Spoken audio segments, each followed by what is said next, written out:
Dahil konti lang ang nakakuha sa tanong na ito, ano nga ba ang tamang sagot dito? Utilitarianism nga ba o pragmatism? O kaya naman deontology? O kaya naman hedonism? Ano nga ba ang tamang sagot? Okay, alamin natin. Ang tamang sagot po dito ay letter C, deontology. Bakit deontology? Ang mga deontologists ay naniniwala ng isang action ay tama kung sumusunod po ito sa rules or duty. Okay? Obligasyon ng tao na gawin ang isang bagay dahil tama ito. Okay? Dahil dito, intent focus ito. Nakafocus sa intention, sa mismong action ginagawa ang isang bagay, hindi po sa outcome o kaya consequences ng isang action. Okay? For example, yung pagsisinungaling.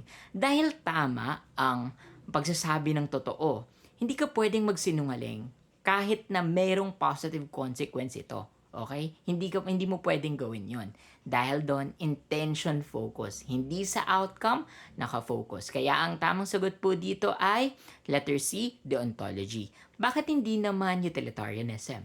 Ang utilitarianism ay isang klase ng consequentialism na naniniwala na the greatest good for the greatest number. Okay? Dahil dito, naka-focus siya sa outcome. Okay? Outcome. Kaya hindi po utilitarianism. Bakit hindi naman pragmatism?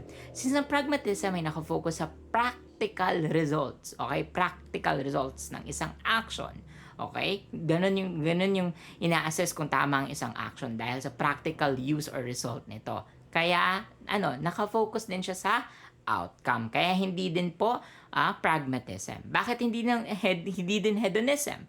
Dahil ang hedonism ay nakafocus sa ang isang action ay tama dahil kung nakafocus ito sa pleasure or nagbibigay ito kasiyahan or happiness. Okay? Kaya hindi po hedonism. Kaya ang tamang sagot po dito ay letter C, deontology. Yun lang po. Ako po ulit ito sa Sir Justin na nagsasabing okay lang magkamali, basta wag lang pa ulit-ulit na magkakamali. Yun lang po. Salamat!